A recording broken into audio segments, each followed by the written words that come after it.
Alors, le panel qui nous a réunis était un panel qui est d'une actualité absolument prégnante. La relation entre les deux rives, la manière dont les pays européens et les pays africains doivent trouver matière à coopération, avec des difficultés conjoncturelles liées à un certain nombre de dossiers sur lesquels l'unité européenne d'un côté et l'unité africaine ont peut-être été prises à défaut. Premièrement, il y a de plus en plus de positions divergentes sur la manière dont les pays européens doivent appréhender la crise à Gaza. Il y a de plus en plus d'interrogations sur la manière dont les pays européens doivent continuer à soutenir, aider militairement, humanitairement l'Ukraine. Donc, premier élément, au lieu de penser qu'il y a un bloc uni du côté européen qui parlerait ou qui ne parlerait pas un bloc uni du côté africain, ayant à l'esprit qu'il y a des divergences dans chacun des régions. Au niveau africain, ça a été particulièrement prégnant quand on prend les dernières résolutions.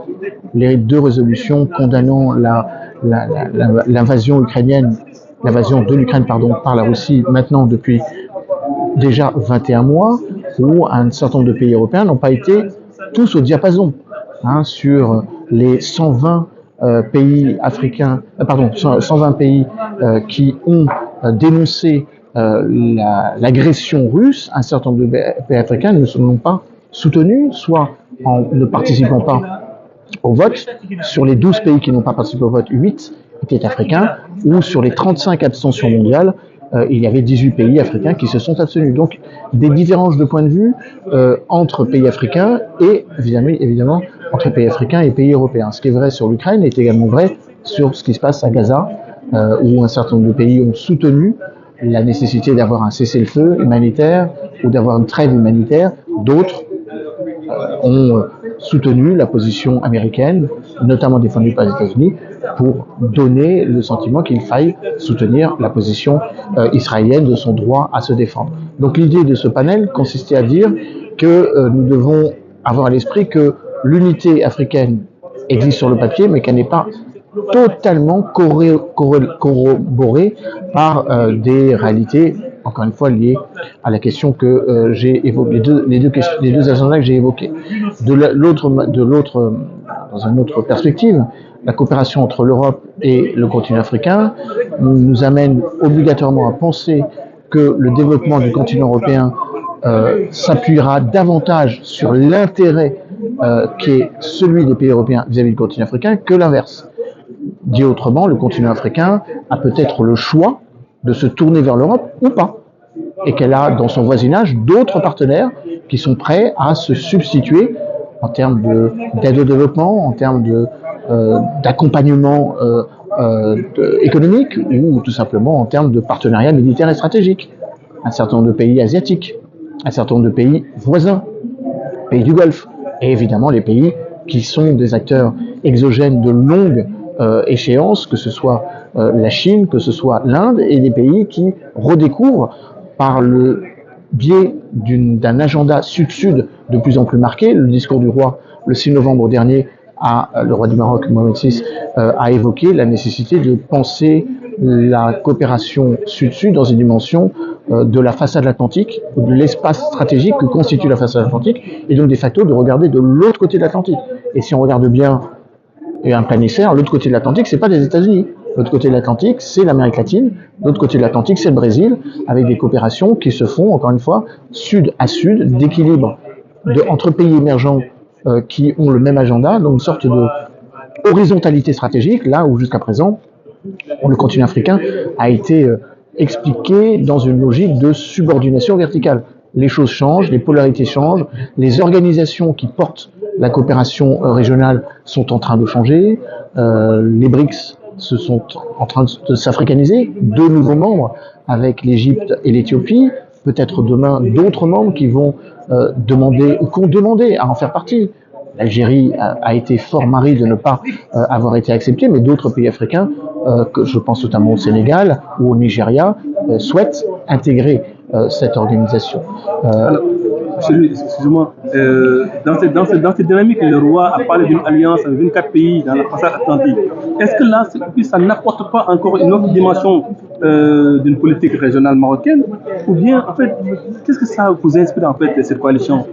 Déjà, c'est une coalition intelligente, intelligible, qui met en avant une vision prospective. Premièrement, le développement du continent africain par sa démographie, par ses perspectives économiques, de développement économique, ou par les investissements qui sont faits, sont largement plus ouest-africains qu'ils ne sont centro-africains ou liés à l'Afrique australe, qui de facto est dans une logique d'un trop grand éloignement pour faire partie d'une globalisation économique, tout simplement parce que les grands circuits de transit énergétique, de transit des biens et de marchandises, évitent le sud du continent pour des questions de rationalité économique. Donc le développement africain, par sa population, les 750 millions d'habitants dans l'espace ouest africain, les 150 millions d'habitants dans l'espace maghrébin, passe vers cette occidentalisation de l'agenda africain. Et donc cette logique d'une coopération à 24 pays, une sorte de stratégie de l'Atlantique Sud, comme il existe une stratégie Indo-Pacifique, nous pensons que notre avenir politique, stratégique, diplomatique passe par la coopération entre des pays qui jusqu'à présent n'étaient pas des pays de coopération évidents, l'Australie, la Nouvelle-Zélande, à la fois des pays riverains de l'océan Indien et des pays riverains de l'océan Pacifique. Le roi du Maroc part du même principe, en mettant en avant le fait qu'à côté de l'Atlantique Nord, il y a l'Atlantique Sud, à côté d'une stabilité stratégique née de la création de l'OTAN en 1949, liant les pays de part et d'autre de la face atlantique, d'autres pays qui ne bénéficient pas de la même protection, qui ne sont pas rentrés dans la même logique de sécurité collective, ont besoin aussi de penser leur coopération. Coopération halieutique. Il existait depuis déjà une vingtaine d'années une coopération entre les pays de la rive atlantique pour mutualiser, harmoniser les richesses halieutiques. Coopération énergétique. Le gazoduc qui ira de Lagos jusqu'à Tanger va traverser 13 pays, va venir nourrir, va venir électrifier et accessoirement, par le biais des nouvelles technologies, être une capacité de production d'hydrogène vert et aussi permettre le développement de l'agriculture par le biais de la déclinaison à travers les phosphates que vont générer ces exportations de gaz. Et donc, d'une certaine façon, ça permet aussi de désenclaver une partie du continent africain, notamment parce que parmi les 44 pays enclavés dans le monde, une bonne partie se situe sur le continent africain, et c'est aussi une façon d'offrir des perspectives de sortie du continent, d'externalisation, d'exportation des biens de consommation. Je crois que c'est ce dont il a été question aussi à travers le panel qui vient de se passer et la totalité du forum, de bien démontrer que le continent africain a besoin de créer son unité pour commercer entre elles, mais aussi de rattraper ce retard dans le commerce international où elle est sous-représentée. Dernière question, M. Dupuis. Est-ce qu'en fait toute cette coalition qui est en train d'émerger en Afrique, qui renforce globalement le Sud global, est-ce que ça n'affaiblit pas en fait la dynamique occidentale qui est en concurrence avec la Chine, les BRICS, tout ça? Est-ce qu'on n'assiste pas à deux pôles finalement mondiaux qui vont un peu créer d'autres tensions au niveau des instances de gouvernance mondiale comme l'ONU, la Banque mondiale, le FMI, l'OMC, tout ça? Alors si on n'y fait pas attention, oui.